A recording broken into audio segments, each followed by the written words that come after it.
لا یخرج یوم الفطر حتی یطعم ولا یطعم یوم الاضحیٰ حتی یصلی، رواہ ترمذی و ابن ماجہ بتا. 3-4 کتابوں کا نام لیا ہے حدیث کے جس میں یہ حدیث مذکور ہے جو سنی آپ نے. راوی ہیں حدیث پاک کے حضرت برید. ایک اصول بتا رہے ہیں وہ کہتے ہیں کہ نبی کریم صلی اللہ علیہ وسلم یوم الفطر میں نماز کے لیے عیدگاہ میں نکلتے ہی نہیں تھے جب تک افطار نہ کریں. بس اس لیے کہ اس کا نام ہی یوم الفطر ہے. سمجھ میں؟ تو آپ نے افطار تو کیا نہیں، کچھ کھایا پیا نہیں، اور صبح کی نماز میں بیٹھے رہے اور وہ بھی شروع کر دیا. تو اس سنت کے بھی خلاف کام ہو رہا ہے اور جم کر کے ہو رہا ہے. ہلکے پھلکے انداز میں نہیں ہو رہا ہے، جم کے ہو رہا ہے. ارے نکلتے ہی نہیں تھے حضور عید الفطر میں، نکلتے ہی نہیں تھے جب تک کہ آپ افطار نہ کریں. اس شکرانے میں کہ اللہ تو نے کھانے کی ہمیں اجازت دے دی ہے. کل روزہ تھا، کل تک، اب عید کا چاند ہو گیا ہے تو افطار کی اجازت دے دی ہے، تو آج کے دن افطار کرنا تیری خوشی کا سبب. پتہ چلا کہ مسلمان کھاتا بھی ہے اللہ واسطے اور روزہ بھی رکھتا ہے اللہ واسطے. مسلمان کا ہر کام ہونا ہی چاہیے زندگی کا اللہ واسطے. اس کا سونا بھی اللہ واسطے ہونا چاہیے، اس کا جاگنا بھی اللہ واسطے ہونا، اس کا چلنا پھرنا بھی اللہ واسطے ہونا چاہیے، اس کا تجارت کرنا بھی اللہ واسطے ہونا چاہیے کہ حلال روزی کمائیں، کھیتی کرنا بھی اللہ واسطے ہونا چاہیے. مسلمان کا ہر کام اللہ واسطے. کچھ دینا لینا ہے کسی کو وہ اللہ واسطے چاہیے، کچھ کسی کو نہیں دینا چاہیے وہ بھی اللہ واسطے چاہیے. اور جب آپ کی یہ نیت ہو گئی کہ ہم کو وہی کرنا ہے جو اللہ چاہتا ہے، بس آپ اچھے مسلمان بن گئے. اور کوئی یہ کہے کہ محض نماز ہی پڑھ کے ہم اچھے مسلمان ہو جائیں گے، محض روزہ رکھ کے یہ اچھے مسلمان ہو جائیں گے، محض زکوٰۃ دے کر کے یہ اچھے مسلمان ہو جائیں گے، یہ سب کام مسلمان نہیں کہا، محض حج کر کے یہ اچھے نہیں.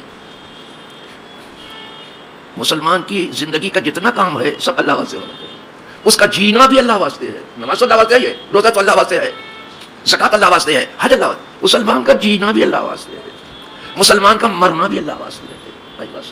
اور آپ کہتے بھی ہیں کہ ان صلاتی و نسکی و محیایا و مماتی للہ رب العالمین. آپ کہتے ہیں، سمجھتے نہیں، قربانی کے موقع پہ کہتے ہیں کہ اللہ ہماری قربانیاں، میری نمازیں، میری قربانیاں اور میرا جینا اور میرا مرنا سب تیرے لیے ہے. خدا کرے ایسا ہو جائے ہر مسلمان کے لیے، حضور کے ہر امتی کے لیے. ہر کام اسی کے لیے کرو، پھر دیکھو پھر رنگ کیسا ہوتا ہے. ہر کام میں دیکھ لو کہ اس کی خوشی کیا ہے. کوئی کام کرتے ہو تو دیکھ لو کہ کیا اس میں خوشی ہے، اس کی کر لو. کوئی کام نہیں کرتے ہو دیکھ لو نہ کرنے میں کیا اس کی مرضی ہے، نہیں ہے تو پھر وہ کام نہیں کرنا ہے. جب آپ اپنی زندگی کو اس طرح بنا لیں گے آپ اچھے اور سچے مسلمان بن گئے. تو یہاں انہوں نے کہا کہ حضور عید الفطر میں نکلتے ہی نہیں تھے، دیکھ رہے ہو، جب تک کہ آپ افطار نہ کر لیں. اور آپ کو بتا بھی چکا ہوں میں کہ افطار بھی کیسے کرتے تھے. ہمیشہ تاک کھجور، 3 کھجور کھا لیا آپ نے، یا 5 کھجور کھا لیا، یا 7 کھجور کھا لیا، یا جو حضور نے پسند کیا وہ کھا لیا. تاک کھاتے تھے اس لیے کہ اللہ تاک ہے، وہ تاک کو پسند کرے. وہاں بھی اس کی مرضی ڈھونڈتے تھے. تعداد میں یہی نہیں کہ کھجور سے سحری کرنا بہت اچھا ہے، کھجور سے افطار کرنا بھی بہت اچھا ہے. زیادہ تر افطار کھجور سے ہی ہوتا ہے. یہ کھجور تو پہلے ہمارے یوپی میں بڑے مشکل سے ملتی تھی، اب آپ کی دعا سے کچھ دکانیں وہاں بھی کھجور کی ہو گئی ہیں. سمجھے آپ؟ ساری تو کھجور سے کیا کہنا. نعمت سحور بالتمور، کیا ہی اچھی ساری ہے کھجور کے ساتھ. تو افطار بھی اچھا ہے، اس سے جو کھوئی ہوئی طاقت ہے آ جاتی ہے، جو کمی ہوئی ہے. تو یہ چیز تو سن لیا آپ نے کہ عید الفطر میں آپ اگر قاعدے سے سننا، نہیں تو قاعدے سے نہیں سنیں گے تو کچھ کا کچھ آپ بیان کر ڈالیں گے. عید الفطر میں یعنی رمضان کے بعد جو عید آتی ہے اس میں حضور عیدگاہ کی طرف نکلتے ہی نہیں تھے جب تک کہ افطار نہ کریں.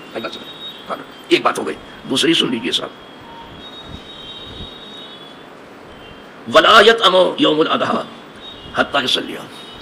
اور جب عید الاضحیٰ آتی تھی جسے آپ بقری عید کہتے ہیں، کوئی بقرا عید کہتا ہے، کوئی بکری عید کہتا ہے، کوئی ہے جو عید قربان کہتا ہے، جس میں قربانیاں ہوتی ہیں وہ عید. تو جب وہ ہوتی تھی تو کچھ نہیں کھاتے تھے، اس میں نہیں کھاتے تھے. یہ دیکھیں سنت کی بات چل رہی کہ حضور کی سنت کیا تھی، حضور کی راہ کیا تھی، حضور کا مبارک طریقہ، اس میں کچھ نہیں کھاتے تھے. کہا کب تک نہیں کھاتے تھے؟ کہا اس وقت تک نہیں کھاتے تھے جب تک عید الفطر اضحیٰ کی نماز نہ پڑھ لیں. جب نماز پڑھ لیتے تھے تو ہی کھاتے تھے. بقرعید جسے بقرعید کہتے ہیں عید پر پڑھنے کے بعد ہی کھاتے تھے. اور دوسری حدیثوں میں آیا ہے کہ اس دن بہتر ہے کہ وہی قربانی کے جانور سے ہی شروع کریں.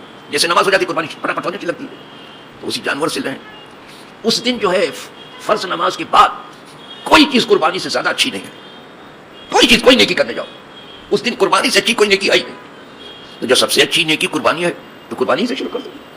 اسی لیے جب ہم یہاں سے پڑھا کے جاتے ہیں عید الاضحیٰ کی نماز یعنی عید قربان کی نماز پڑھا کے جاتے ہیں گھر جاتے ہیں تو وہاں قربانی کی کلیجی پہنچ جاتی ہے پہنچی رہتی ہے صبح صبح. اس لیے کہ بعد جگہ ہم سے پہلے ہوتی ہے نماز تو وہ قربانی دھڑا دھڑ شروع ہو گئی. ہماری بھی قربانی ہو گئی اور ہم اپنی قربانی کا جانور کسی اپنے چاہنے والے کے یہاں رکھ دیتے ہیں بس جس کے یہاں رکھنے کی جگہ ہے بس الگ سے جگہ ہے گھر نہیں وہاں رکھ دیتے ہیں. اور یہاں تو قربانی کے جانور کو اتنا گھماتے ہیں کہ زندگی بھر وہ اتنا نہیں تھکا ہوگا. بچے کھلونا بنا لیتے ہیں. بچے تو خیر بچے ہیں بیچارے بکرا کہاں دیکھیں گے. بچے ہیں بڑے بوڑھے لے کے گھومتے ہیں کیا تماشا کرتے ہیں. بڑے بوڑھے لے کے گھومتے ہیں اس کو بیچارے کو تھکا. کھلانے پلانے کا آرڈر تو ہے آپ کو کہ قربانی کے جانور کو اچھا کھلاؤ جتنا اچھا ہو سکے. میں پتا مت کھلاؤ پتی مت کھلاؤ اس کو کچھ چنا وغیرہ کھلاؤ بھلے مہنگا ہے. بکرے کو کھلاؤ اور پہلے سے پال لو تو بہت زیادہ اچھا. حدیث پاک میں ہے کہ سب مینو تو حیاکم اپنے بکرے کو کھلا پلا کر کے موٹا کرو صحت مند بناؤ اس کو. جیسے تم کھا پی کے صحت مند ہو اچھا کھاتے ہو اچھا اور اچھا کھلائے آپ کو اچھا پلائے تو وہ قربانی کا جانور ہے اس کو بھی اچھا کھلاؤ. پتا تو بیچارہ روز کھاتا تھا پتا تو کھا کے بڑا ہوا ہے. تم چنا وغیرہ اناج کھلاؤ اس کو. چنا کھا کر بہت اچھا ہوتا ہے اس کی بیسٹ خوراک ہے. تو کہا اپنے قربانی کے جانور کو کھلا پلا کے صحت مند بناؤ موٹا بناؤ. کیوں؟ کہا اس لیے کہ اگر یہ فرما ہو گیا تو ایک تو یہ کہ گوشت بہت ہو جائے گا اس میں اور تمہیں گوشت جو ہے خود بھی کھانا ہے رشتے دار کو بھی دینا ہے دوست احباب کو بھی دینا ہے غریبوں کو بھی دینا ہے آپ کو دینا ہے سب جگہ. تو گوشت نکلے گا تو دو گے نا. تو ایک تو یہ کہ گوشت اس کا زیادہ ہو جائے گا. لیکن اس سے بڑی بات جو حدیث میں ہے وہ یہ ہے حدیث پاک میں جو اس سے بھی بڑی بات ہے وہ یہ ہے کہ یہی بکرا کل تمہاری پل صراط پر سواری ہوگا. یہاں کیسی کار رکھتے ہو آپ؟ کیسی کار ہے آپ کی؟ مالداروں کے پاس قربانی کیسی کار رکھتے ہو؟ ایسی کار رکھتے ہو کوشش کر کے بڑے آدمی کی کسی دوسری کی کار ایسی نہ ہو. اس لیے کہ آپ کو سفر کرنا ہے ٹھیک ہے کوئی بات نہیں اچھی کار رکھو اچھی سواری رکھو. آپ کو چاروں طرف دوڑ دھوپ کرنا نگرانی کرنی ہے رکھو. تو یہاں تم نے تو اچھی سواری رکھی ہے کیا آخرت میں اچھی سواری نہیں چاہیے؟ وہاں زیادہ ضروری کہ پل صراط پر سواری اچھی ہو. اس لیے حضور فرماتے ہیں فَإِنَّا عَلَى الصِّرَاطِ مَتَاعَكُمْ سَمِّنُوا دُعَاءَكُمْ اپنی قربانی کے جانور کو صحت مند بناؤ کھلا پلا کر کے. اس لیے کہ یہ پل صراط پر تمہاری سواری ہے. سواری اگر صحت مند ہے تیزی سے اسپیڈ سے چلے گی خدا کرے سب کا پل صراط آسانی سے طے ہو جائے اسپیڈ پہ خدا کرے ہو جائے. بس یہ چند کلمات تھے ہم نے کہہ دیے آج. اسی کو یاد رکھ لیجئے تو بہت اچھا ہے اور اس پر عمل کر لیجئے تو پھر بہت زیادہ اچھا ہے. بات یہیں پر آج اس درس کی ختم کرتا ہوں. وآخر دعوانا الحمدللہ رب العالمین. لیکن بیٹھے رہیے آپ بیٹھے رہیں. یہ گزارش ہے یہ قریب سے جو سن رہے ہیں ان سے بھی جو گھر سے سن رہے ہیں ان سے بھی زیادہ تر گھر سے لوگ سن رہے ہیں جو اس ملک میں سن رہے ہیں ان سے بھی جو بیرونی ملک میں پوری دنیا میں سن رہے ہیں. یہ پوری دنیا میں سنا جا رہا ہے یہ درس لائیو سنا جا رہا ہے. سب سے گزارش ہے جو میں کرنے جا رہا ہوں کہ میرا ایک شاگرد بیچارہ اور حقیقتاً میرے شاگرد کا ایک شاگرد مولانا شاکر نوری کا شاگرد جو میرا بھی شاگرد ہے. مولانا شاکر بھی میرے ہی شاگرد ہے سمجھ میں اللہ ان کا علم و فضل سب اللہ زیادہ کرے. جن کا نام عارف پٹیل ہے خدا کرے جیسا ان کا نام ہے اللہ ان کو ایسا بنا دے. عارف کے معنی ہے خدا کا پہچاننے والا ہمارے یہاں خدا شناس. تو اس کے نام کا اثر میں زندگی بھر دیکھتا رہا. اس عارف کا جب میری تفسیر ہوتی تھی کبھی ایسا نہیں ہوا کہ یہ نہ ہو. تو آج بھی دیکھو سامنے بیٹھے ہیں کبھی ایسا نہیں ہوا کہ نہ ہو. اور سب لوگ سنتے ہیں یہ سنتے ہی نہیں تھے لکھتے بھی تھے. خیر وہ تو تفسیر تھی یہ سنتے بھی تھے اور لکھتے بھی تھے. کسی دوسرے کو میں نے نہیں پایا ایسا. کسی نے ایسی ضرورت بھی محسوس نہیں کی. دور سے لوگ لکھتے ہو تو الگ بات ہے لیکن یہ سنتے بھی تھے لکھتے. پھر سنتے سنتے یہ لندن چلے گئے. سمجھ گیا بات سمجھ میں لندن چلے گئے. تو اس ملک سے باہر چلے گئے وطن کو چھوڑا انہوں نے. بیرون وطن پہنچ گئے. پہلے یہی بامبے میں رہتے تھے تو وطن تو چھوڑ دیا اور چلے گئے لندن چلے گئے. آج کل وہیں رہتے ہیں لیکن تفسیر کو نہیں چھوڑا. آج بھی میری تفسیر وہاں سنتے ہیں تو کوئی لفظ گرنے نہیں دیتے. لہذا کسی کو بہت زیادہ خوش فہمی نہ ہو کہ میری تفسیر سنتا ہے تو میرے اوپر احسان کرتا ہے. اپنا احسان اپنے پاس رکھو. ضرورت نہیں آپ کو سننے سنانے کی، بیٹھ رکھ کے رہو اپنے پاس. جیسے اپنا پیسہ رکھ لیا نا، اپنا احسان بھی اپنے پاس رکھ لو، کسی کے احسان کی ضرورت نہیں. تو وہاں بھی سنتے ہیں. پھر یہ سنتے سنتے خود عالم ہو گئے، عالم کی سند بھی نہیں مل گئی. بات سمجھ، وہاں ادارہ چلا رہے ہیں، لڑکیوں کو عالمہ بنا رہے ہیں وہاں، سمجھے؟ سنتے سنتے خود عالم ہو گئے صاحب. اور میں نے یہ دیکھا ہے کہ اللہ کی کتاب سے جس کسی کو محبت ہو گئی، حضور کی حدیث سے جس کسی کو محبت ہو گئی، اللہ اس کے رسول کی برکت سے وہ اٹھ گیا، اوپر اٹھ گیا. حدیث پاک میں ہے، حدیث نقل کر رہا ہوں کیونکہ ممبر پر بیٹھا ہوں. حدیث پاک میں ہے کہ ان اللہ تعالیٰ یرفع بہذا الکتاب اقواما ویدعو بہ آخرین. اللہ پاک اس کتاب کی برکت سے، یعنی قرآن کی برکت سے، قرآن کی برکت سے، حدیث کی برکت سے، اس کتاب کی برکت سے، حدیث اسی کی شرح ہے اللہ کی کتاب کی جو یہاں اجمال میں وہاں تفصیل میں ہے. تو اللہ اس کتاب کی برکت سے ایک قوم کو اونچا کر دے گا. یہ پہنچے لندن میں الحمدللہ بہت اچھے سے ہیں، بہت آرام سے ایک قوم کو اٹھائے گا. اور ایک قوم نے ناقدری کی ہے تو وہ اٹھتے اٹھتے ان کو اللہ گرا کے رہے گا، گر جائیں گے وہ کتاب چھوڑنے کی وجہ سے. وَيَدْعُو بِهِ آخرین حدیث بات میں یہ قوم کو اللہ گرا دے گا. پھر یہ نہیں کہ دنیا ہی میں اونچا ہوگا، یہ کیا ضروری ہے؟ دنیا ہی میں نہیں اونچا ہوگا، لکھا ہے کہ آخرت میں بھی جس کا تعلق اللہ کی کتاب سے اونچا کر دیا جائے گا، بلکہ اس سے کہا جائے گا تو قرآن پڑھ اور اوپر چڑھ. وہ پڑھتا جائے گا، وہ چڑھتا جائے گا، جتنا پڑھے گا اوپر چڑھ جائے. خدا کرے پوری امت چڑھنے لگے. ہم تو یہی چاہتے ہیں. لیکن کسی کے سر میں اگر کوئی خبط ہو، سودا ہو اور جنون ہو اپنی سرمایہ داری کا، تو میں اس کا کیا علاج کروں؟ میں اس کا کہاں مکلف ہوں کہ کسی کے منہ میں کیوں بیل دوں؟ اس کا مکلف کوئی بھی نہیں ہے. ٹھیک ہے، ان کا مختصر سے تعارف ہو گیا. عرصوں کی بات ہے، یہ آئے تھے اجتماع میں شریک ہونے کے لیے اور ماں کی خدمت کرنے کے لیے. ایک اچھی عمر انہوں نے گزاری ان کی ماں نے، تو ضعیفی کا عالم تک پہنچ گیا کہ تھوڑا سا ماں کی خدمت بھی کر لیں گے، اجتماع میں شریک ہوں گے. سنی دعوت اسلامی کا اجتماع جو تھا جمعہ سنیچر اتوار کو، اس میں یہ شریک ہوئے، ماں کی تھوڑی سی خدمت بھی کی، سمجھ میں. اور پیر کو ان کو جانا تھا لندن، صبح کا ٹکٹ تھا ان کا بیچارے کا، لیکن اللہ والوں کو ان سے زیادہ جلدی تھی جانے کی. ماں ان کی اللہ والی، بیٹا جب اللہ والا ہے تو ماں تو نیک ہی ہے، ماں تو بالکل نیک. بتاتے ہیں کہ پوری عمر انہوں نے لوگوں کی خدمت میں گزاری ان کی ماں نے، اور ان کے طریقے کو دیکھ کے ہم سمجھ گئے کہ ضرور ایسی ان بیچاری کا انتقال ہو گیا. انا للہ و انا الیہ راجعون. اور یہ انتقال ایسا ہے جو سب کے لیے ضروری ہے، ہمارے لیے بھی، آپ کے لیے بھی.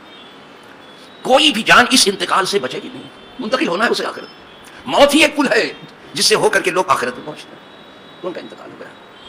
تو میری دعا ہے کہ اللہ انہیں جوار رحمت میں جگائے، ان کی قبر کو کشادہ کر رہے، اپنے رحمت کی چھینٹوں سے اس کو بھر دے ہوئے، ان کی مغفرت کر دے ہوئے، ان کے گناہ معاف کر دے ہوئے. وہ درجے والی ہے، اللہ ان کا درجہ بلند کرے. سمجھو، نیک اولاد انہوں نے چھوڑی ہے، سمجھ میں. یہ ان کی وجہ سے ان کے نیکیوں کا دفتر کھلا بھی رہتا ہے، 3 طریقے سے کھلا بھی رہتا ہے. خدا کرے ان کا دفتر کھلا رہے نیکیوں کا. نیک بچہ کوئی چھوڑ کے جاتا ہے وہ دعا کرتا رہتا ہے. تو اللہ اسی طرح سے ہر مومن کو، اللہ ابھی تو خصوصی دعا ہو گئی، اسی طرح ہر مومن کو جو حضور کی امت سے وفات پا رہا ہے دنیا میں کہیں بھی، اللہ سب کی قبر کو گزارے، سب کی قبر کو کشادہ کرے، رحمت کی چھینٹوں سے بھرے، اس کے گناہ کو معاف کرے، اس کے درجات کو بلند کرے. پھر جب پوری امت کے لیے ہم دعا کرنے تو ہم آپ اپنے لیے کرنے کہ اللہ ہمیں بھی اس لائق بنا دے، ہمیں ایسی توفیق دے دے کہ بری موت سے ہمیں بچا دے، حسن خاتمہ نصیب ہو، قبر میں اچھا پڑوس ملے. جیسے یہاں اچھا پڑوس ڈھونڈتے ہیں اسی طرح قبر میں بھی اچھا پڑوس ملے، اللہ والوں کے قدموں میں جگہ ملے، اور اللہ انہی لوگوں کے قدموں میں ہم تمام کا حشر و نشر فرمائے. رہے گا یہ بچہ، اللہ اس کو صبر جمیل عطا کرے. جو میری ماں کا بھی انتقال 3 دن میں کھانا نہیں کھا سکا، یہاں ہنس کے لوگ بیان کرتے میری ماں کا انتقال ہو. کیا دنیا نے ان کو غافل کیا، کیا بے پرواہ کیا. یہ بچہ آیا تھا، روتے ہوئے آیا تھا میرے پاس میں رودات نہیں سوچتا، چہرہ دیکھتا ہوں، دیکھا کرو رات تو یہ بیٹا یہ سفر تو سب کے لیے، بس اب ان کے لیے دعا کرتے رہو، سمجھنا. میں بھی انہیں اپنی دعا میں شامل کرتا ہوں، انشاءاللہ برابر رکھوں گا. وآخر دعوانا الحمدللہ رب العالمین.